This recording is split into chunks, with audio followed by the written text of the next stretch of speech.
Well, thank you so much for coming. This is a really exciting evening that we get to have as we get closer to the next stages, the future of our academy and the future for Great Hearts in the West Valley. Again, so this is and everyone here is part of the ATE family, so it's nice to see you again, Stephen Philibom, headmaster.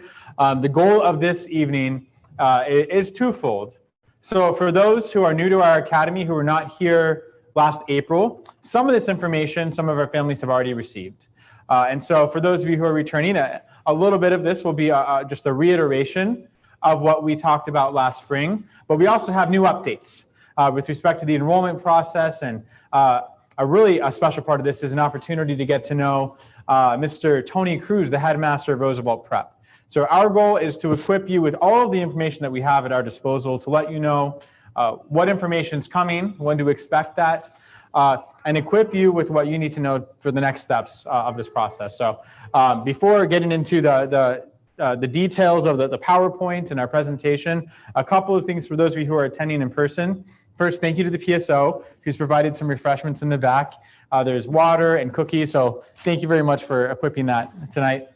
At your seats, everyone should have an enrollment FAQ, frequently asked questions, regarding all the details of enrollment, both the timeline and some of those specific nuances that go into the next season. We're also going to talk about that together. And then there are some stickers in the back, some Roosevelt Prep and Archway Roosevelt stickers, if you'd like to adhere those to your water bottle or share those with friends. I'd love to introduce my counterpart and friend, Tony Cruz. I don't know if you want to say a few words before we get started, but sure, Tony, please. Well, good afternoon. I think for many of us, this is the first time I'm actually standing in front of you, getting a chance to see you. You see me. My name is Tony Cruz. I will be the prep headmaster for Roosevelt Prep. I've been part of Great Hearts for 7 years. I was at Maryvale Preparatory Academy on 48th Avenue in Camelback. I was there for 7 years. They started as a K3 school on 63rd and Indian School, got to K5, and then they built a new campus at Camelback and 48th by Home Depot. If you're ever over there, probably not. It's like another half hour that way. But I got this job. I'm really excited to get to know the community. Recently moved to Buckeye, so I live about 15 minutes, I always forget, west of here, which I thought was desert, but there's actually like houses out there now, and water. That's really important to have out in the desert. So recently moved to Buckeye. It's been great. The last few months, I've really just spent a lot of my time around that area, getting to know civil leaders, city leaders, meeting with various people in that community, getting to know that community more. And it's really exciting what is happening there as a city. Mm-hmm. And so getting a chance to work with Stephen and with Archway Trivium East to move this there to start a new home has been really, really exciting. And so we're just doing a lot of the foundation work. So I'm really excited to be here tonight. I'm glad I'm getting to see you here in person and on video. We're just really pumped about what we get to share with you tonight. Great. So we're gonna tag team the rest of the evening. So we'll be going back and forth in terms of the presentation. And to reiterate what Tony said, this purpose is twofold. It's to serve our existing families. And so obviously here in my office, that's what I'm thinking about is ATE, our families. This is our special, as I mentioned in some previous communications, this is like our childhood home that will always be near and dear to us. And at the same time, we're very much looking forward to this new phase. Where we get to build an exciting new campus together and a new phase in our journey together as a community, and have a prep school dedicated to the graduates of Archway Trivium East solely. It's going to be a really exciting next phase. So without further ado, we'll share what we can. You can see the emblems here representing a new academy, and it's exciting to start to see some of these things that have become ideas come to life. So first, those of you who are mostly familiar with this, but for those who are not, the location. Where is it going to be, right? So this right here, Archway Trivium East, is represented by the large area there. And you can see it is just a hop, skip, and a jump away. You can make your way down. Whoa. Go back a little bit. It's a bike ride away, really. So no, it's about 10 to 15 minutes, depending on traffic. It's really the location, a lot of time and energy went into this location. I'm so very excited about this. One, the goal and hope is that this is close enough to our current community that it doesn't disenfranchise you, right? That you can say, okay, I can make the drive. And we know 10 minutes is it's part of the commute, but it's meant to serve our current families as well. And as Tony said, I'm learning more about the West Valley, and we had an event this past weekend in Tartesso, which is a ways out there. But it's like a whole new city almost, right? I mean, a whole new Phoenix, right? The fastest growing city in the nation is what Buckeye is often said to be. And so there are many who are hungry for this education. And so our goal is not just to serve these families, but open that up to those who are craving something different. The same things that brought you here. I know in a recent, our intro night this year, I said, what brought you to Archery Trivia East? Well, those are the same things that many families around this side of the valley are hungry for, and they're looking for that. And we're excited to bring that to those families. So to zoom in a little bit, this giant lot here, I'm sorry, I lost my, that entire lot, it's about 25 acres, has been purchased by Great Hearts for the Roosevelt build. And so the east side of that lot, if you drive by, you'll start to already see some movement happening. We have not had our groundbreaking yet. We're going to talk about that, but they're starting to clear away the land and prepare the way for the next phase. So that entire lot will be devoted to Roosevelt Prep, specifically the east side. So a lot more queuing for traffic than you've experienced here over the past 7 years. Okay. All right. So we're really excited to do this. So this is a brand new look for our campus. Those of you who are here can see it displayed up here, and feel free to walk and check it out. But this is a brand new design meant to represent the classical features of our school, right? We're intentionally classical here. And finally, for the first time in Great Hearts history, our look will reflect that. So it's going to, again, capture that neoclassical look that we think elevates the community.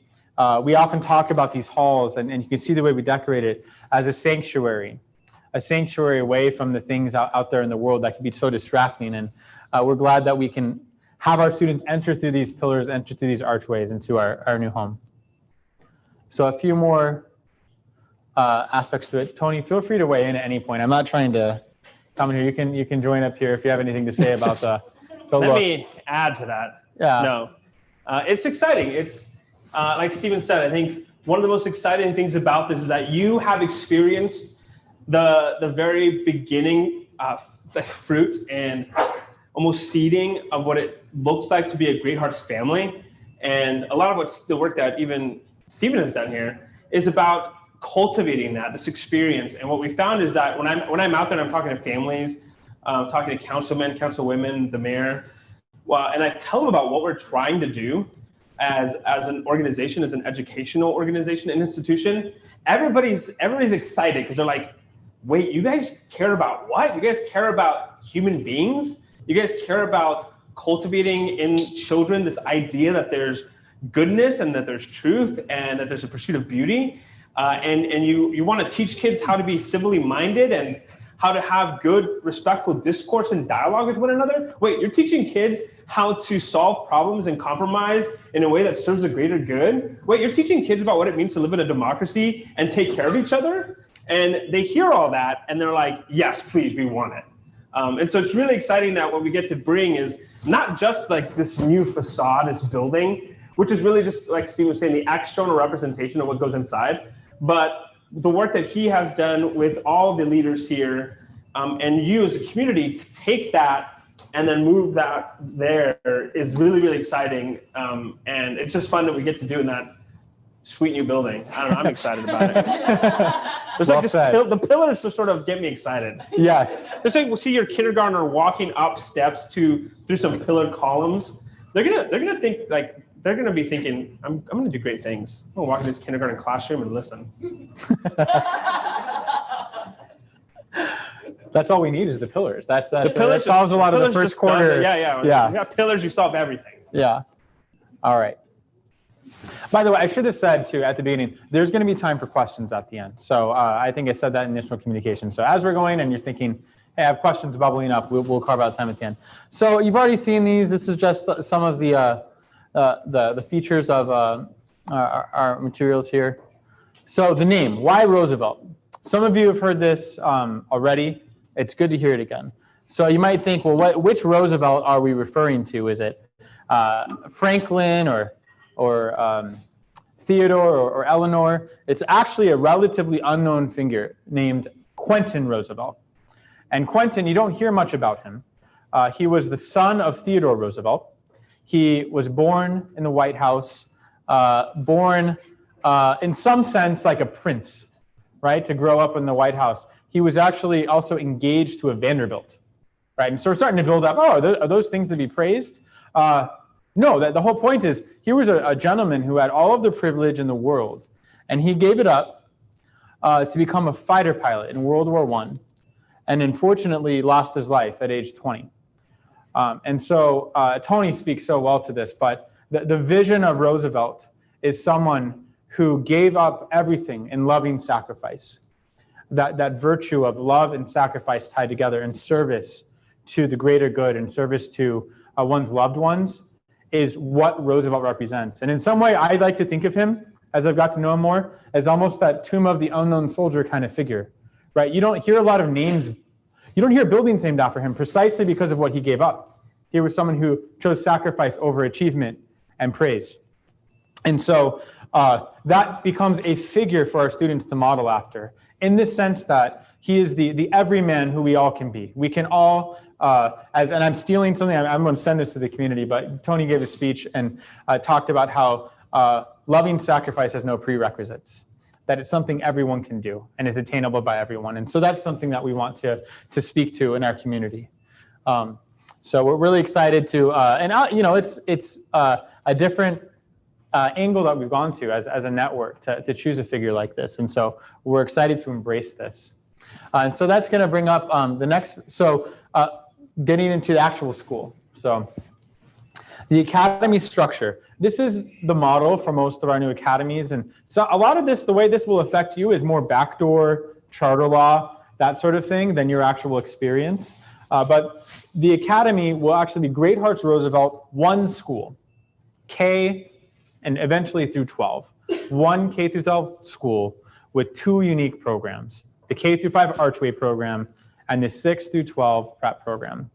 Functionally, you're not going to experience that differently than any other academy that has two unique schools, right? What that means is, operations and finance and certain things like that are going to be just operated on a different level. But when you hear us talk about Great Hearts Roosevelt, this is one school, no different than we would at any of our prep and Archway campuses, that it's one K through 12 program. And so the Archway, Great Hearts Roosevelt Archway, we'll still call it Archway Roosevelt, will be K through 5, just as we are. And Archway Trivia Meets New Home is how we think about this. In a minute, I'll talk about the sections and how we're going to expand. Would you like to weigh in on Roosevelt Prep? No, just like you said, the way that we build our schools is so that students, and we'll talk a little bit more about this as we talk about the prep structure and how it aligns with everything else. But the idea is that we're one unit. And the things that your students learn in kindergarten through 5th grade actually form a foundation and a basis, a really, really important basis for the work that our students will do in 6th through 12th grade. So when we talk about it and we think about it, it's easy to think like, oh, elementary, middle, high school, and you can sort of go wherever you want, whenever you want. And we've had that experience at other schools. We get to 8th grade and they're like, okay, let's go to a high school that's different. But a lot of what we try to do and what we've cultivated is this idea that we're actually we're building on top of something. We're building something that's long lasting. And so Great Hearts Roosevelt Prep will start as a middle school, 6th through 8th grade. And there's some work that we're going to be doing with that 6th to 8th grade population that's not coming from here or from any other Great Hearts school. But the idea is that as we continue building, our 12th graders, that first graduating class, will have something that is a result of all the years coming up from them. And I think I was talking to a parent earlier. When your child goes from the kindergarten through 12th grade experience at a Great Heart School, it's something really beautiful to behold. And the only way to really experience it, and we'll have eventually some of my students from other schools that are graduating, you'll hear them talk about what that experience has meant to them, and you'll hear how they articulate themselves as individuals in a way that's very, very different from other high schools or other school programs. So it's really, like what Stephen's saying is really important. We are one school, Great Hearts Roosevelt, and we have two programs that function very symbiotically to build on top of another. And so we're really excited to be able to have the space. 25 acres is the largest land area of any Great Hearts school in the network. And so we're really excited to have that space so we can do this kind of work. So yeah, thanks, Amy. Okay. So the section size. So one of the things that we valued here, and not the only thing we value it, is the intimacy of our community, right? And we are, I think there's a homey, almost neighborhood feel to our academy. And so I'm stating what could be, I'm speaking to a fear of my own that we want to fight against too, which is our students getting lost in the largeness of this, right? A school with giant pillars is great, but will my child still be known by name? Will we still have the intimacy of the ATE community that we know? And yes, we will. That is something that we've been fighting for, and it is a communal effort. It's something that we work together on. But even the way that we're developing and building, I think you'll see, sets ourselves up for success to maintain the culture that we have here and the intimacy that we have here. And so I'll show you how that works. But we will be expanding, but to the sweet spot, as Great Hearts has said, not to speak ill of any other academy who's larger, but I know over time, there's a kind of a way in which we can have a school that's built to size that allows us to get the kind of individual touch that every student needs. And 4 sections seems to be as a time-tested great way to build our academies moving forward. And so year 1, we will be expanding to 4 sections in K2. So you can see we'll be adding, welcoming, even if every single person came with us to Roosevelt, which is my goal. I'm assuming that moving forward. But we're welcoming new people into our family. And what a wonderful thing that we can do that. You'll see that we're doing so in such a way where the critical mass of our culture, of our students, will still be at the heart of our academy, and we can fold them into our arms. Every year from there on out, that one section will continue to the following year until the 4th year will be fully built as a K-5 school with 4 sections, and we're not going to expand beyond that. And so we're excited to do this in a way that will allow us to welcome others from the West Valley into this community at Roosevelt. Tony, would you like to speak about the prep build? Yeah, so I'll go through this real quick. I'll just sort of show you the numbers because that's really maybe the least important part, but I'll show you sort of how it pans out. Year 1, we're opening 6th through 8th grade with 2 sections each. And then like Stephen said, the students that he's bringing in will just go up, and the prep sections will get larger and larger until year 5. 6th grade will have 5 sections. 7th through 9th will have 4, and 10th and 12th will have the 2 sections that started with us at the beginning. So the first graduating class will be class of 2027. And I think I want to touch on something he said that's really actually very important, because it's really easy to see these numbers. And I think in my notes I wrote and because I have to tell myself this all the time, man, in 5 years, we're going to quadruple in size almost as a prep program. And that can feel very daunting from the outside. But one of the most exciting things that I've seen happen, because I was able to do that at the previous school, and one of the most exciting things I'm excited about is I think we have learned how to love the one while we care for the whole. And what I mean by that is, as Stephen said, when we grow bigger, there's a fear that says, well, how would you get to know my student if you guys are so large and so huge? And I think that would be a very valid concern if we weren't great hearts, if we weren't great-hearted. And by that I mean, the way that we educate our teachers and to teach our teachers how to teach is not just pedagogically, where they're standing in front of a classroom and they just tell you what to do, what to like. They just give you information. When you get to the prep level, your student is going to be known by 6 different teachers, very intimately. I can tell you stories about teachers coming together during their breaks or coming together in the faculty lounge to talk about the students that they're wrestling with. How's the student doing in your classroom? How do we help them do better? How do we help her do better? You'll be getting messages and communications from 6 different teachers sometimes.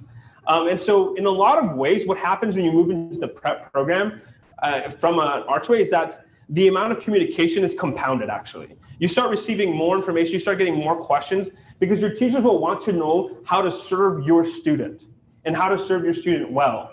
They'll greet every single student when they come into class. They'll spend time with the student at lunch and recess. We have a Lyceum program where teachers spend time with students. There'll be tutoring. So I can't, until you experience it, I can tell you all these things, and they might sound like just promises until you see it. But I think that's how we've structured our entire program at a Great Heart School. Another really practical example of this is when your student starts to go into high school version, 9th through 12th grade, when they start putting together their portfolio for college, that's really important to us, not because we think that having a college degree is what dictates a person's success or value or worth. Actually, it's the opposite. We think that having a great heart is actually what is the most valuable thing, whether or not a person goes off to college. But the way that we prepare ourselves and our students for that journey is, as a practical example, we have a college counselor for every 50 or 60 students. Mm-hmm. So if you go to I graduated from Central High School in Central Phoenix. You'll go Bobcats, year of, I'm not gonna tell you, class of. It was a 5A school. My graduating class was 650 kids. I think I went to the college counselor once because I had a question my senior year about whether or not I needed to take the SAT. Because I didn't plan to go to college. I didn't actually take my SATs until after I graduated from high school. Because when I started applying to colleges, they're like, hey, do you have your SAT scores? I'm like, what? What's an SAT?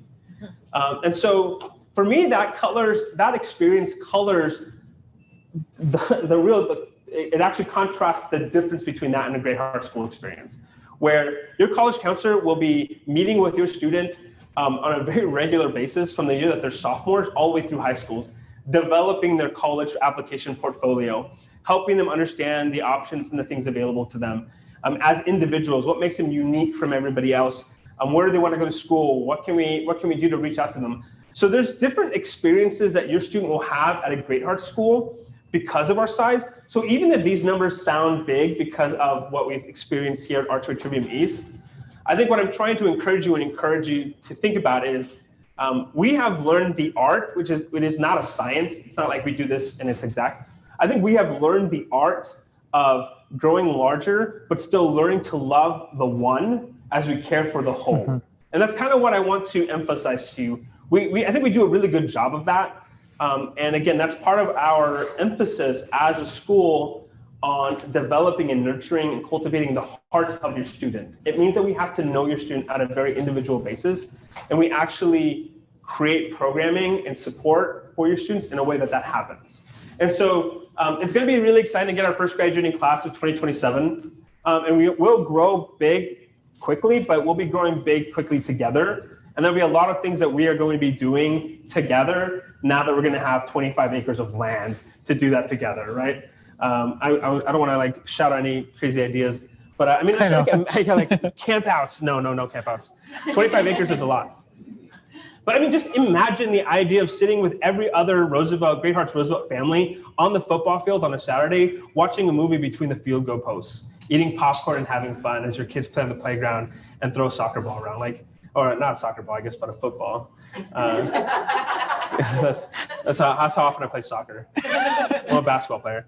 But just imagine that kind of experience, right? Those are the ways that we'll get to actually grow closer and stay smaller together, even as we grow bigger. It's going to be a really fun experience. And so I think I've said enough, too much maybe. No, that's great. Yeah. I don't know what's the next slide here.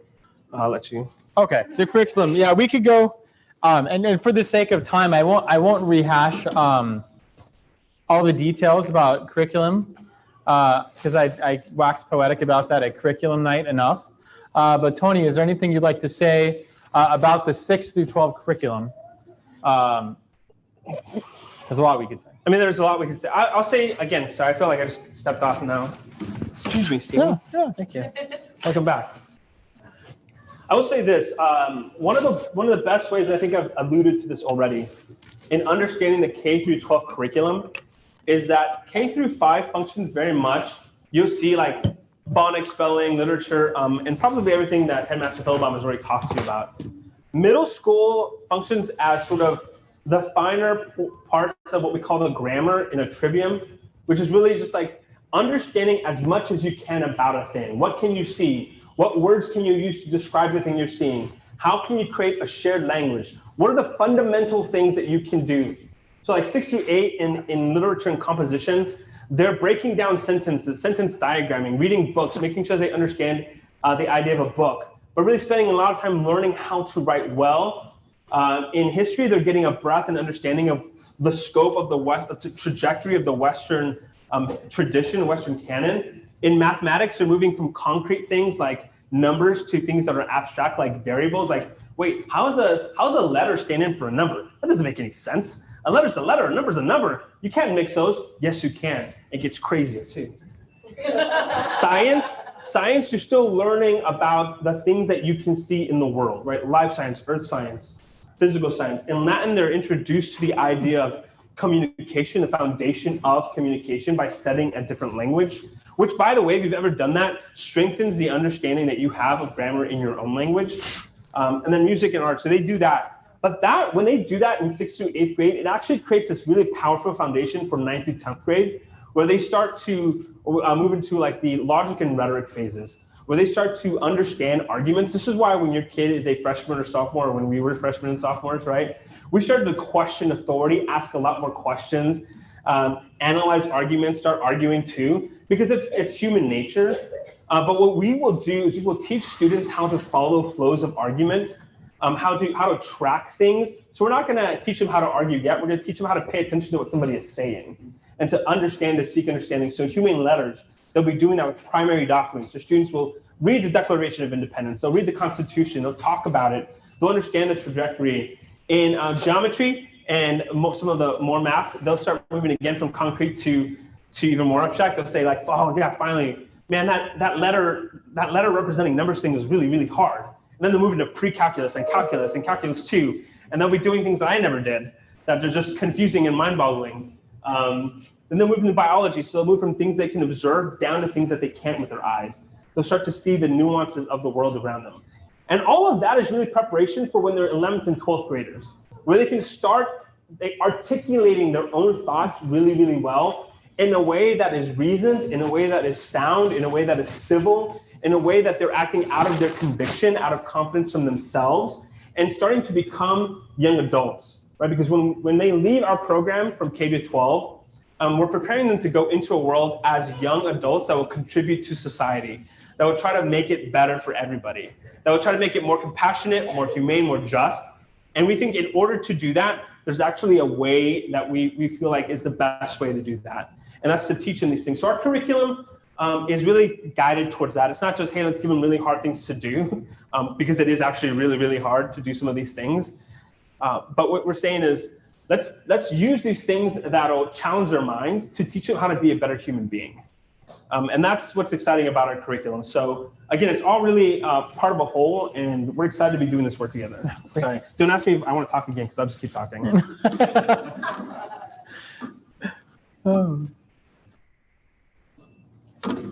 Sorry about that. I can move it forward if you want to. Yes, please. Thank you. Even better.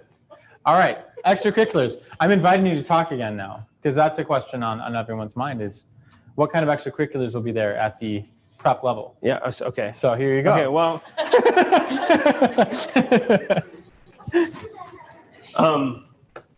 Yeah. So this is one of the most exciting parts about building a school from where we are building it, is that we will have extracurriculars. One of my first staffing hires as a prep headmaster will actually be an athletic director.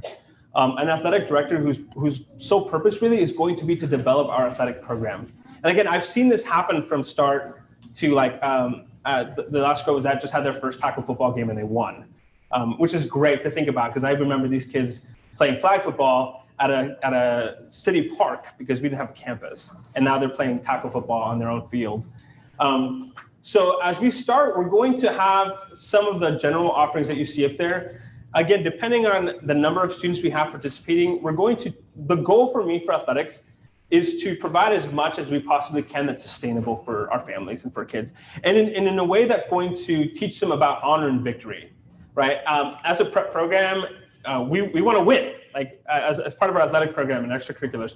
I do want to win. I want our kids to win and to understand what it takes to win, to understand the discipline behind that. But I also want them to understand the idea of honor.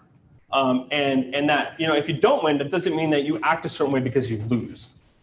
You actually, you learn from your mistakes, you put back your effort into the game, you thank the other team for challenging you in a way that reveals weaknesses in your game, your strategy, whatever, and then you go and you do it again. That you never dishonor anyone for any reason. So those two ideals, honor and victory, are really going to be a really important part of our athletic program. I will say this. We are going to need a lot of help from our parent body, whoever decides to come with us, right? And whoever does join us from out in the desert. So we're coming in from the desert, Tartesso, which is really desert. I thought I was in the desert. Whatever families come to us, we're going to need your help in developing this program. And by that, I mean, we're going to need, scorekeepers, people setting up bleachers, chairs, keeping track of score. We'll just need a lot of help doing it. But what I've learned, again, is that that's really part of the way that we create our identity as Great Hearts Roosevelt, as a school, as a family together, is to do these things together, to sort of lay the foundation for the future generations that we have. And that's actually a lot of what we do and teach our kids is to do that, right? Is sometimes the work that we give into our students' lives, sometimes a third grade teacher doesn't see the benefit or the fruit of their labor until that student is in 6th or 7th grade. They're just laying a lot of foundational work for the benefit of others that come later. It'll be the same thing. We won't have a lot of things that other established schools will have, and that's okay with me. I'm okay with that because I know that we're going to be building something really beautiful, and we're going to do it right, and it's going to be wonderful, and it's going to take time like any other school will. And so our athletics, it won't be everything you see here. But to the degree to which we can as a community come together and support our athletic director and support our kids, we're going to try to do everything that we can that's sustainable within our program. And so again, that's just really exciting because like I said, that means some of you have been itching to be a softball coach or soccer coach and you haven't had the chance because you got school, this and that, and now you might be able to or coach kids basketball, things like that. So there's going to be tons of opportunities to do that. Like I said, we won't be as established as other schools, and that's okay with me. I don't think that means that we can't have a great athletics program. But I guess I just want to be very transparent with you as families to say those things because I don't want to tell you something that is probably not going to happen. Like we're going to have 15 teams and 15 things out there. I don't know. But again, I think that's okay with us, with me. I'm excited to build with whatever parents come with us and what that'll look like, and it'll be challenging. But that's part of what it takes to strive together as a family, as a community, is to go through really hard times together and figure things out that we think are going to be to the benefit of our children. Like that's what we do as parents. That's what we're going to do as a community. So that's a real quick word on extracurriculars and athletics. Could you speak to anything you know about athletic facilities? Facilities? Well, the field. There will be dirt. I think we'll have a football We'll have field. a football field. And a track We'll have field. a football field, and we'll have a groundwork for a track, for a full track around the football field. Big vision for our athletic field. We'll eventually get lights, right? We'll have like by lights I mean your typical driving down the street you see 50-foot lights. But we'll have lights. We just won't have those lights to start. But the ideal is everyone's like, what is this? I told you guys this is from the ground up. Ideally, like we want to have it all. We want to have a huge scoreboard that you can see from the street. We want to have speakers that blast music. I want to find out some way to build a band that comes out and plays for us during halftime. We'll have a gym that's amazing and huge. We'll have bleachers in there. But again, like whatever there'll just be so much opportunity to build into what we want. But we will have that. We'll have a gymnasium. We'll have a nice, really nice football field. And again, like for me, that's exciting because again, when I started like Maryville, our kids were playing basketball on asphalt, and they won a championship that way, 8th grade girls basketball. And for me, that means more than having a gym in some ways. I still think they deserved a gym, and I think it was really exciting when we finally got one. But to me, athletics has more to do with the kind of person it develops you into rather than the kinds of things we have. But we're still going to push for really, really nice things to have. Like that's. And we'll have a lot of them. Yeah. Yeah. We'll have what we'll have to start is a football field, a full football field with ground for a track, lights, and a gymnasium. And then from there, really, it's like what can we do to add more to that? I can dream all day with you guys, and I can tell you what I envision and what you guys want, and that would be wonderful, and we should do that sometime. But again, I just want to be as transparent as possible with you so that you know what's happening, because I don't want to trick you or compel you in a way that's not virtuous to say like, hey, come over here to see these things. Like, no, it's gonna be work, guys. It's gonna be good work. It's gonna be the kind of work that you look at 20 years down the road, or when your kids walking across the stage in maybe a brand new auditorium that we build 12 years from now, and you're gonna be crying because you're gonna remember when we were out there, putting up chairs together in the hot sun in September when your kid was a 3rd grader.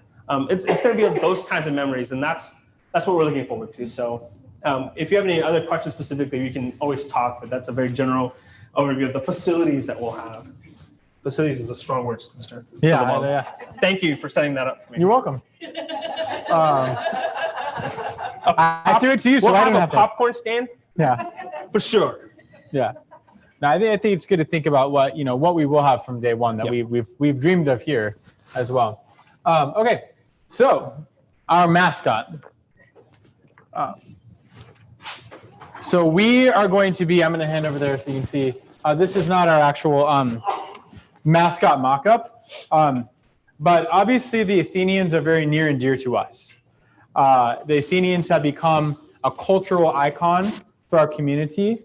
And so I want to talk to you a little bit about one piece of our identity that's transforming. Just like our name is transforming, so is the Athenian mascot. And share with you the vision for how the aviators, I think, captures the same spirit of virtue that we're looking for in the Athenians. And so the aviators, obviously, frankly, the Quentin Roosevelt Athenians, right? There's a kind of a mismatch there a little bit. We want to embrace the vision that we have. And Tony's going to talk about the prep mascot too, and there needs to be congruity there. But the history of aviation began thousands of years ago, right? This is not a modern invention. Since mankind has been around, it's been trying to lift itself off the ground and transcend the pull of gravity and reach the heights, right? And so that history is a messy one, full of courage and discovery and wonder and mistakes. And as I think about the Archway experience, so much of that is bringing our students from the day-to-day sense experience to get them to think about the things that are high and lofty and transcendent and real, like truth, goodness, and beauty, and these virtues, and to see the kind of everlasting beauty of those things present in their day-to-day experience. And there's something about reaching the transcendent and heights together that we begin to do at the Archway level. And that is a process that involves courage and mistakes and failure upon failure, and the kind of failure that breeds the success of finally soaring, right? And that's how the history of flight has worked. And so I see in the aviators a process of discovery and a process and a symbol that I think can capture the cultural spirit that we've built together. And so our traditions are important. The Athenian pledge, we have not sat down and ironed it out, but we need to hold on to these things that have been identity markers and traditions. So we will have the aviator pledge. And so perhaps we say, we, the aviators, or we of Roosevelt Prep, or Archway Roosevelt, right? And we still daily get together and articulate the same virtues. And so we're still seeing the power of tradition together and creating a shared cultural identity. And a lot of thought and time went into finding a concept that we think captures something that all of our students can aspire to. And just like, years and years ago when your students first heard the idea of an Athenian, what is an Athenian? How can I rally behind that, right? And you learn more about that over time and it becomes a grow. I think that's the same thing. The term aviator will take on a new meaning, to be one who's willing to fight the pull of gravity and soar, be willing to apply all of the tools of knowledge into new creative heights together. So that's the idea of the Athenians, the aviators, I apologize. And we are working on an actual mock-up of this. So some of these things take time. And so there's, we don't want to give you anything premature, but know that we're working on this in the marketing team. So up for you to talk about the ACEs, and then we're going to get into, we'll be wrapping up this part here and getting into enrollment and then questions here in just a few minutes. So Roosevelt Aces, this is our mascot. An ace is a fighter pilot who has 5 or more confirmed kills in battle. And the reason we chose this was, again, Quentin Roosevelt was a fighter pilot. When he entered the war, he actually started as a mechanic. He thought, I'm not very good at certain things, so I'll just help I can take things apart and put them back together. And so he started as a mechanic, hoping, actually in the first Air Reserve unit in our history, in our nation's history. So he's part of the first Air Reserve. And he thought, I'm just going to help as a mechanic. Then when he went overseas during the war, he decided that he became a supply officer, and he said, I'm going to train when I can. I'm just going to get into pilots. I'm going to get into a seat in an airplane and fly and learn how to fly and learn how to fight, because I want to help protect my country. I want to help serve my country that way. Even though his doctor told him not to, even though he had to sneak out to do it, he did that. And he aspired to be an ace, right? He aspired to be the best of the best. And so when we talk about Roosevelt Aces, that's kind of the idea behind that, is that we want our kids to, again, especially when they're out competing, we want them to be the best of the best that they can be, and aspire to be that no matter what happens, all in the name of service, all in the name of serving one another, serving our country, serving our community, in love, in sacrificial love. And so this is going to be, I just see this emblazoned on the back of a Letterman jacket, and I get excited. Like, yes. Or an aviator jacket. Or an aviator jacket with a buzz in Phoenix in July. That would be, I will do. One can dream. One can dream and one can make happen. So what I love about this is just I just want that on everything. I want that on coffee mugs, on hats, on shirts, on my car, on the football field. I want it in the sky somehow. I don't know. Can we put this in the air? I don't think that's possible. But the idea again is just these are just symbols. Again, the building, the field, this mascot, guys. These are just these are just symbols that help us rally around the things that we think are the most important, like community, virtue, pursuing excellence. These are just things that we can rally around together to emphasize and uphold the things that we hold most dear. And it's going to be really, really fun to teach our kids to do that. And we don't have any chance for the ACEs yet. We need to workshop that. We need to get all the families in a room together and divide them into groups of 5 and see if we can come up with the best cheer, and then keep them all for our competitions. There's just so many fun things that we can do together. But this is our mascot. This is who will be in Roosevelt Aces. Aces in your faces. I don't know. There's a lot of. You've been thinking about that one. I was like, should I do it? I don't know. Is it going to land well? Ooh, it kind of did. We can do a survey. That's a really low bar for you guys. You can email me anything. You can.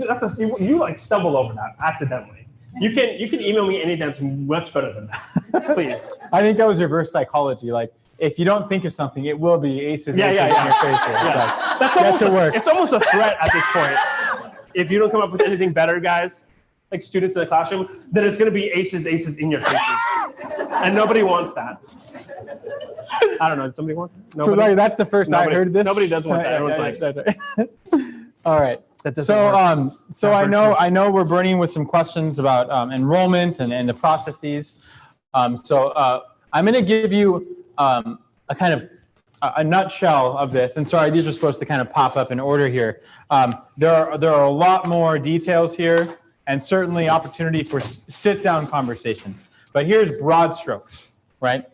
If you are an ETE family, which this audience, right, everyone's an ETE family, and you would like to continue in the Archway Achieving East program, to be called Archway Roosevelt, our school even entity number remains the same, which is all to say you're going to be applying via re-enrollment, right? And I will show you the kind of timeline there in a second.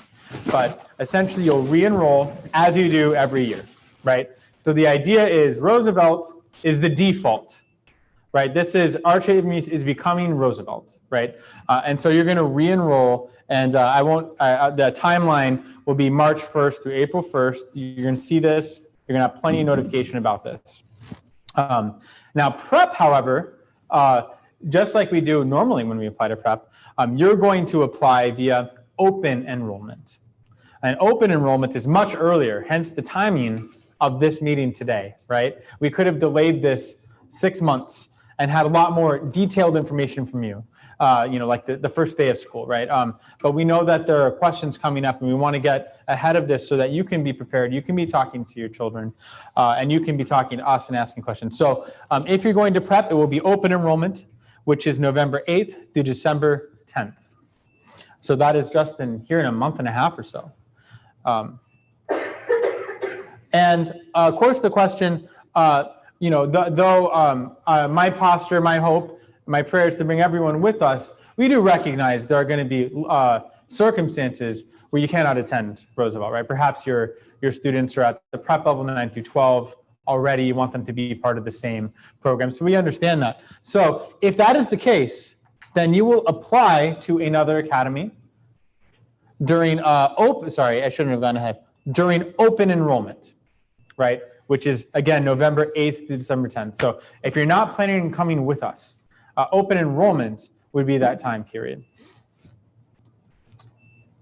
Sorry. Here. And so here's the timeline again. Rollover is for those who are on the wait list to our current academy. They would roll over and apply during that time to continue on our wait list if they're not yet in our academy. And that wait list would become the Roosevelt wait list. Open enrollment is for if you're heading outside of the Roosevelt program, or you are, Roosevelt Archway that is, or you are applying to the prep school, Roosevelt Prep, 6th through 8th grade. So our current 5th grade families, this would apply to. And then re-enrollment is for every student currently with us K through 4 who's continuing with us next year. And there'll be lots of continued just reminders, communication coming out with this. Again, there's some detailed nuances here that you can ask about wait list, or what if I'm on one wait list and not the other. But this is the general enrollment information. So I just wanted to also there's a couple public events coming just to put on your radar if you'd like to attend. So we had a movie in the park. Tony and I were there. Saw some Archway Achieving East families there last Saturday. These are events that Roosevelt, Great Hearts Roosevelt is sponsoring, because what we're trying to do is just raise awareness in the community about who we are, start to talk to families, and families who don't know who Great Hearts is, but is secretly yearning for it, right? Connecting with them and talking about who we are. There's an info night for the general public. So if you have friends, people you know who would like to learn more, we're going to be doing this September 30th. You are more than welcome. I will tell you that the audience, we're going to be even less specific in some ways than this, because these are people who don't necessarily know what Great Hearts is. And so we're assuming a different audience. But this is a great way, if you know of people who would like to attend. We'll be sponsoring a Dog Days event. And so these are just ways to say, hey, if you want to come, spend some time in the Buckeye community with your families, and perhaps meet some new families to talk about Roosevelt, you're more than welcome to come. So just putting that on your radar there. And groundbreaking, right? The next big event coming. So we are officially holding a groundbreaking event Tuesday, October 26th from 8 to 8:30 a.m. We're already excited. We have, I can't remember everyone who's coming there, the mayor, city council members. As Tony has said, there's a lot of people very, very excited to come to this event, and this is a big thing for Buckeye. So we will be live streaming this event because as much as I've tried to push for having, I wanted a carnival on the site, and they told me that it's unwise to have a carnival on a live construction site. So we hit these roadblocks sometimes. There will be a carnival when we ribbon cut together, right? So we're going to invite every family we can, including our students, right? And be able to live stream this event for our community. We recognize not every student's coming with us, but this is still a great archery trivia meets moment to break ground together. So we'll be live streaming this, more information to come from 8 o'clock to 8:30. All right. And so tonight, I want you to know at 7 o'clock, in about 7 minutes, if everything goes according to plan, you should get an email, which is an initial non-binding survey to let us know what you're thinking about Roosevelt, right? Are you planning on attending or are you not planning on attending? We recognize that it's a maybe for some of you, right? More information to come. I have to learn more. I have more questions. We just want to get an initial sense so that we can most effectively plan. And so know that this is not, you can change your mind as many times as you like, but please, it's very, very helpful for us to to know what to expect, and as well as anybody who is transferring to West, for them to kind of get a sense of things too. So nothing's binding, open enrollment's coming. That's where you're going to start to make some more decisions. But for now, that's coming out tonight. We'd love to get your feedback between now and the end of the quarter next week. By the way, if you have not signed your family handbook, that's also a great, same area. So this is kind of 2 for 1 there if you haven't done that. So, but this is also a way we're hoping that this also provokes a lot of questions, right? The reality is I know that there are many questions. We're going to open that up that you may have that weren't initially presented. And so some of those we have the answer to, some of those we're going to say, hey, we won't have an answer until a later date. But we want to start these conversations in earnest right now so that when you start to make some decisions, you feel confident and equipped and comfortable with the direction you're heading. So yeah, email in a couple of minutes. All right. All the information I just said. All right. Further questions. We're going to take some questions tonight, but Amy Hickman, you know Amy well. Amy and I will be taking all questions Archway Roosevelt. Amy's going to be probably a better suit for details about enrollment and other things. I'd be happy to talk about culture, curriculum, questions about that, expansion. And she's equipped to talk to those two, but I'm not equipped to talk about enrollment. So she'll be helpful there. And then similarly, questions about Roosevelt Prep. Melinda couldn't come tonight, but Melinda already has an office here with Tony. She's the office manager for Roosevelt Prep who works alongside Tony. Please feel free to reach out to him too. And I'm going to do my best not to presume and speak on Mr. Cruz's behalf about some of the details about the prep program. As some of you know, I spent many years at prep, and I can talk a long time about how valuable that program is. But it'll be important for you to get to know him and his heart. And we're very blessed to have him here leading the prep program. So please reach out, tcruz@rooseveltprep.org. And I don't know if your name's on our website, but there is a Roosevelt Prep website already that exists that you can go to. So this brings the end of the slideshow. And now what we'll do is, I know we'll go past the 4 minutes that we have left for questions. And I don't know how much longer it's live streaming, but those who are online, unfortunately, there's not an apparatus for us to take your questions. So please email us.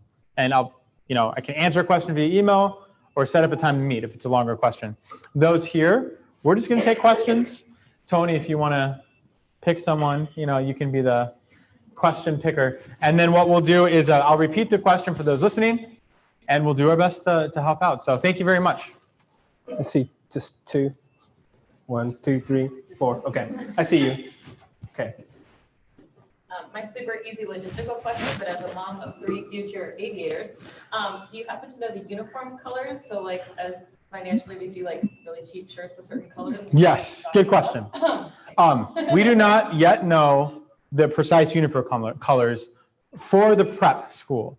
For the Archway, we have a verbal commitment, right? I have to tell you all the things that aren't like written in stone, right? A verbal commitment with the uniform company where they can take off the old patches and put on the new patches, right? Both Anton and Menace? At least one, yeah. That's what I know. I hope it becomes more permanent, but I can tell you that. And I'll tell you two things. Here's our commitment. We want to do whatever we can for you not to buy new uniforms, right? That's just like, that's a win, right? We don't want to do that. Now the prep campus, there's unique colors to every prep campus. I don't know for sure. I can almost guarantee you it's not going to be maroon, right? It's going to embrace the Roosevelt colors. And that's not anything against them. Just telling you those who are prep families, I wish I could say there will be a new uniform. Here's another thing. And I want to say this to you guys, so I don't apologize for it. We're not going to grandfather in the Archway East patches. And that's because I don't want any student new to our community to feel like, oh, I'm not part of the original crowd, right? Like I'm the new kid here, right? We want everyone to have a unified culture of we're all aviators together. And so that's not any way of us saying we get rid of the old patches, but we need to embrace together this idea that we're one community and embrace the name, knowing that it's still East, right? As Shakespeare said, albeit by another name, right? So that's Blue and white, the same. I'm assuming so, yeah. I have not heard anything to the contrary, and that sounds like that's verbally what is committed to, yeah. Thank you. Okay, so my question is twofold, and it's for the prep side. So for 2 sections, how does that equate to other preps? Like I'm looking at like 10 through 12 in the year 5, it's 2 sections. How is that based in like, I don't know how a 10th grader at currently at Trivium, so I don't know, is that comparable or is that significantly smaller than other campuses? And in that, how does that work with, I currently have a prep student, and so like she has 7 classes, right? If there was only 2 sections and they split those 60 kids up into those sections, those 7 classes, because they go to different classes, obviously they each have schedules, are we logistically looking at having, 8 kids in each class? Like how does that work? Or are they going to stay as cohorts 30 and 30 and go to like the same? Yeah, so the answer to your first question is it depends. Typically, when you start a new school and you get out of school, the first graduating class, the first few years are very small. So like that's not atypical. In comparison to current, it just depends on the prep campus. Honestly, Trivium Prep happens to be, I think, the largest prep school in the network. But if you go, there's 11 other ones. They range in size from I think that the average is 4 sections, so we're half the size of what a typical Great Hearts prep school will be. To answer the question about cohorts, the way to function is just your student will have a section, so like 6A, 6B, 7A, 7B, 8A, 8B, and they'll be with I think 24 other students, and they'll just move from class to class. So they'll have a lit comp teacher that's separate from a math teacher, that's separate from a science teacher, from a music teacher, from an art teacher, from a history teacher, from a Latin teacher. And so they'll just move from class to class every hour. And we'll have the space to do that in our new building. Does that answer that question? So there won't be 8 kids in a classroom. If there are only 2 sections going on at a time, right? So in hour 1, you've got somebody in math and somebody in science, right? Then nobody else is in the other. So then are you having teachers, or are those same 2 teachers that are teaching all of the program? Does that make sense? Like if you have the other teachers in those other 6 hours that aren't being utilized, what are those same teachers teaching everything, or are you? So you're asking, what does a teacher teach? Okay, do you want to answer? Okay, I understand it. I think I'm with you here. The classes will still be size 25. Okay. There'll still be 25 students in the class. And then often what you do is like, let's say like the 9th grade geometry teacher who teaches like 1 9th grade class is also teaching 6th grade. And so every teacher typically has a full load, and every class will still be a fully built out class. So you won't have like 8 kids in like 5 classes. You'll have sections of 25 or so. Oh, okay. Yeah. We'll have 9 teachers the first year, and they'll teach the equivalent of the classes. So I'm not going to have a math teacher teaching lit comp. They'll teach like 6th grade math and 8th grade algebra. Okay. question. They'll teach 7th grade literature and composition and 8th grade history because they're the same, right? Things like that. So does that answer that question better? Sorry, I was kind of confused. And I remember there's still an order, and then here. Okay, go ahead. Yeah, just a quick question about I don't know if it's a Buckeye School District thing, but I know a few families in high school and elementary that have kids who attend school 4 days a week. Like Monday off or Friday. Depends on school.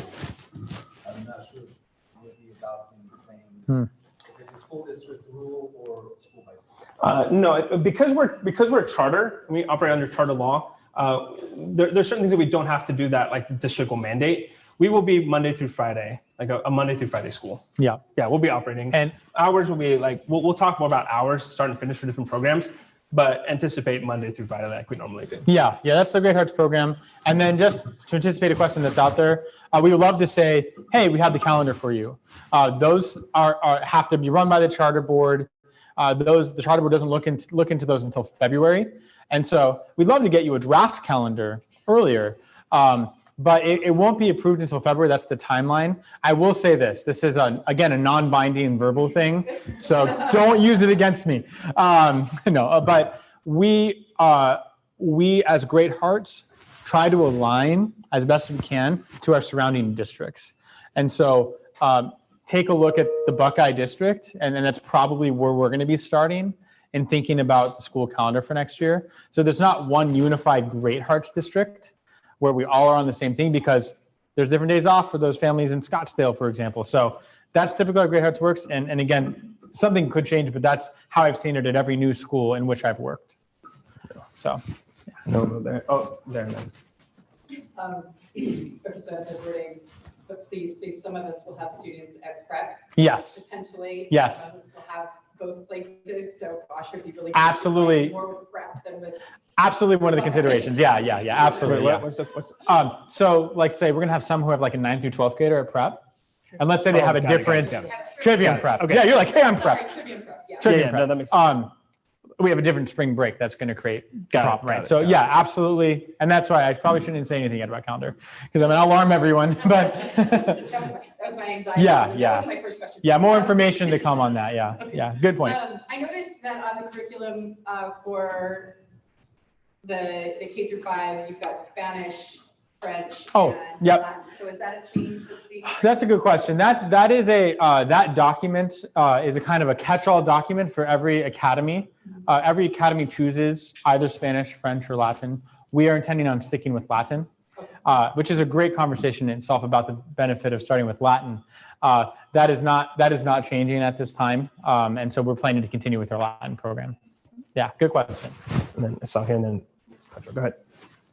When will incoming kinder registration? November 8th. See, Amy knows it. November 8th, because that's open enrollment because you'd be new to our school. Yeah. And then here, and then there. Trace, yeah. Yeah, so I know you guys posted the list of potential enrichment programs, extracurriculars, Yes. athletics. But those are just potentials. When can we expect to know what will be offered in the first year? When can you expect to know what will be offered in the first year? Probably after the athletic director gets hired, and that probably won't happen until May of next year. So we will not know anything really until school begins. No, you'll probably know as early as May of next year. So when the athletic director gets hired, then we will start to talk about what we can offer. What we don't want to do is say, we're going to do these things. And then what I have seen happen is we don't have the coaches for these activities, right? And then so what we want to prevent is an athletic program sort of falling apart before it starts, right? And so the best way to do that is just to make sure that we have a good sense of what the community can do and wants to do and where those overlap. Because the worst thing, and I have seen this happen, so I'm very, very sensitive to this, the worst thing that we could do is try to do a lot and then watch it fold into itself, and then students don't want to do athletics anymore. And then to have that, like get a new campus, build something up, and then have it fall apart because we overextended ourselves, And then to watch the next year as your volleyball program, which had 28 kids the first year when it was just 6 through 8, have 3 kids show up because they had a really terrible experience the last year is just the most disheartening thing that I've ever seen, like, for an athletic program. So I'm not going to say, here's when we can promise. I'm going to make sure that when we hire an athletic director, he and I and then the network athletic director work together to figure out what we can do, to survey parents, see who's coming, because by then we'll know a better sense and have more of an idea of what we can do sustainably, because that will, I was involved in a lot of sports and a lot of other things growing up. I would hate to break a child's heart in a way like that, where they see something that they want to be a part of just break down. So I'm really, really sensitive and cautious about anything where I'm saying, like, hey, we're going to promise these things and we'll know by then. That's going to be a lot on the athletic director. Right, well, but my question was also with other clubs and things like that. So you're not going to have a director of the clubs, correct? We will. But you're asking when will you know? I don't know yet, because we don't. Is it a similar sort of answer? When we hire a director of extracurriculars. Oh, there will be a director of extracurricular stuff. There will be someone who is going to oversee the implementation of all activities. And once we find those people, then we'll have more information. So the answer is, when we find that person, then we'll know. When it's time to hire that person, then we will. But until we can get chairs in the rooms and we can get the building built, until we can make sure that we're taking care of kids here, those are probably not going to be priorities for us. So we'll keep you guys posted as soon as things come up. The last thing that we want to do is sort of hide things from you, hide the ball. Like, we don't want to do that. Why would we do that? We want to tell you as soon as we know, as soon as we have definite information, so that you can make educated decisions about what you want to do. So know that from both of us is, as soon as we find anything out that's concrete, and Steven doesn't have to preface it with, it's only verbal, don't hold me to it. As soon as we find out, we're going to let you know, because that's our desire, is we want to be on the same page with you. We want to be completely transparent with you about a lot of those things. And so, yeah, those are questions that I know are on everybody's mind. And like I'll say this, the most important thing for me to communicate to you as a prep headmaster is, really my goal and my hope is that when your students come to Great Hearts, Roosevelt, or any other Great Hearts school, you can have confidence that we will be pouring into them in a way that's very different than the rest of the community. Extracurriculars and athletics and all those things are extensions of that work. And so we might not have a lot of details now. We might not this year, 2021. But I hope that you can just trust that it's an extension of the things that we think are the most important. And as soon as we find out, we'll let you guys know. So I'm not, like I said, I'm not trying to keep the ball from anybody. We just don't know. I think there's a question there and then there. No, behind. Yeah, I was a piggyback on hers. Yep. I was wondering if there would be an opportunity for us parents to tell you what our kids are interested in for extracurriculars options. Yeah, absolutely. Absolutely. And I think, again, like I'll say what I said to Tracy is, there needs to be a person whose job it is to give you completely undivided attention to answer that question, right? There needs to be someone that's going to be sitting there hearing from you and collecting data in a way that's not distracted by 100 other things that are happening, because we're trying to build a campus from scratch.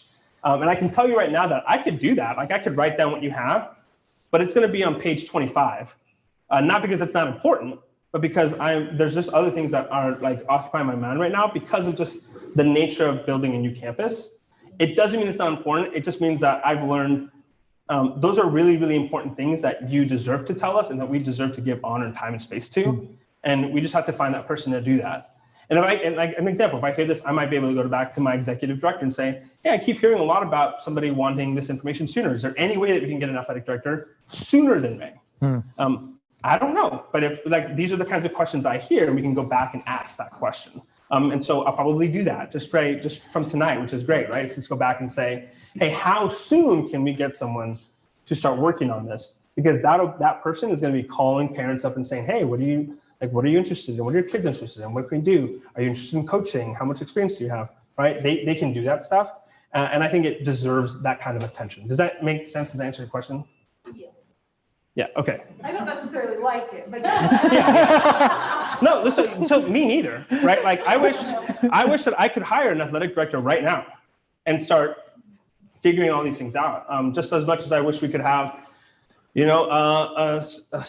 what is a special counseling lead right now to start talking about all the special education students we have that are going to be transferring. Like, there's just so many things I wish we could do sooner. So it's just prohibited by a lot of things that are outside of our control. So I agree with you. I don't like it either, but I'm fighting for it.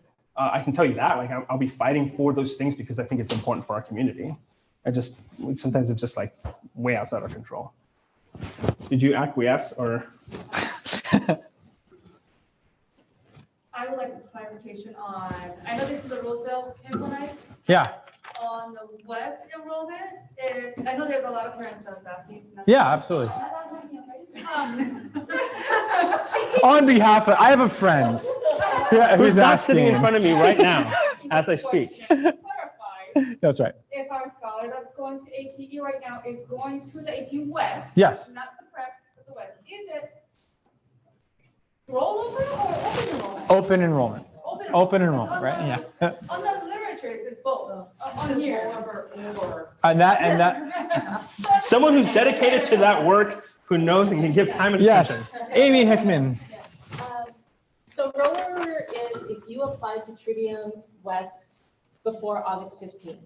If you applied to Trivium West, let's say you applied this year to Trivium West and you're on their wait list and you applied before August 15th, then you're a rollover. You will get information from Great Heart saying it is now time to roll over your application to the next year. If you applied after August 15th, then if you didn't apply, you applied after August 15th, then you have to basically reapply to Trivium West if you want to go to West in November. So for us that are not on the wait list, it will be November. open enrollment. Open enrollment in November if you want to go to Trivium West. Or if anybody here is 5th grade wanting to go to 6th grade to Trivium Prep, it would be the same thing. So is it online where we do the Yes. application, or is the transfer priority form? You can put in a transfer if you want to go to Trivium West. You can put in a transfer. You get one transfer to whatever Great Heart school you want to go to. You can only transfer to one school at a time. So if you want to transfer to Trivium West, you put in an application and then a transfer to the front office at West. Just remember, siblings are a higher priority than transfers. So just because you put in a transfer does not mean that you get a spot. It just means that you put in your transfer to Trivium West. Now, we're talking about a priority transfer for our ATE students to go to West. And so we'll help you in that process if that's where you want to go. And So the form that's written here, stated here, is necessary or not necessary in this case? Well, I would say that anything to help you get into West is what you want to do. So if you want to go to Trivium West, apply in November and put in the transfer so that they will mark you as a transfer. You'll be a TS. And we're looking at giving all of our ATE families a priority transfer to get to West, because that's why they're expanding. If you haven't driven by there lately, you see they're in construction. So they are adding sections to possibly take in any students from ATE that want to go to ATW. Yeah. Do both. yep, there'll be, and West will be a 5-section 5 school, sections at West. K-5. Yeah. So I think we'll go with people who haven't asked, and we'll come back to you. But I just want to make sure that I don't like that answer either. we just want to be fair for other, everyone that has a question. Sorry, Go so the ahead. groundbreaking is on end of October. But are we on track to open on time? Because they're kind of like a short. Yes. So this is a question. I'll just speak to the question: will we open on time? My answer is Great Heart's track record is that we've opened on time every time, like 40 times over. So yeah, look, they've done it before, and so the timeline is decided a long time in advance. So they move these things pretty quickly. Yeah, I watched. It's kind of fascinating to see because you don't think it's going to happen. But I watched 2 new buildings go up at like Maryville Preparatory Academy, which at that time was the largest campus. But they threw up a new building in less than 2 months. It was just fascinating. So it's not like when you as a homeowner go and ask for a project bid and it takes a month just to get a bid back. and then another 2 or 3 months to agree, and then 5 months with cash up front to buy all the supplies, and then maybe they do it on time. It's nothing like that. It's actually professional. And they have a whole team. They have teams for everybody, and then they're just on site all the time, and it's fascinating to watch. So yeah, we're going to open in time, and it's exciting. I saw here a question here. Do you still have yours? Answer? Okay, and then we went back to you two. Okay, so my question is about the one building, right? So at West, currently, there's 2 buildings, right? Yes. You have the archway side and you have the preparatory side. If this is one building, how is that working? And then what is included inside? Like, is there gonna be a gym inside already built, or is that coming? Yeah. Like, all of that? I wish I was looking around because I don't think we have the map, but if I wish I would have put that if I could on. draw it for you, I won't draw it for you, but I'll point like, imagine there's a big L shape and it's 2 stories. Okay. On this line here, on the first floor will be all the admin and some archway classrooms on the first floor. And then this L on the bottom will have the archway classrooms. And then the second floor on this L, on the side of the L, the bottom, is going to have archway classrooms. And then everything is separated. So the admin space is separated from the front office, which is separated from that classroom, which is set. So they all have doors to make sure that they're separate. So then when you come up to this L, that'll be the Roosevelt Prep wing of that building. So eventually that will become 6 through 8 only. So that'll be the middle school will be on the top, the second floor of this part of the building. The gymnasium will be in the middle of that, and then next to that will be sort of the cafeterias. So it's going to be massive. Cafeteria is like. Yeah, so two separate, one for archway, one for prep. Then, by some year, I don't remember. I think it's like year 3 or year 4. They'll build the second phase, which is the building that'll be prep, the high school prep. So it'll be just a separate building on the top, sort of closing out that square. And so that'll be 2 floors, with admin space, and then just classrooms. So it'll be an L. Building onto the building. So there'll be a new building. Oh, okay. So You're welcome. I wasn't following that. Yeah, a U square. And did that answer that question? Yes. Yeah. Now let me answer. Great. Did you like the answers? No, I'm just kidding. Yeah.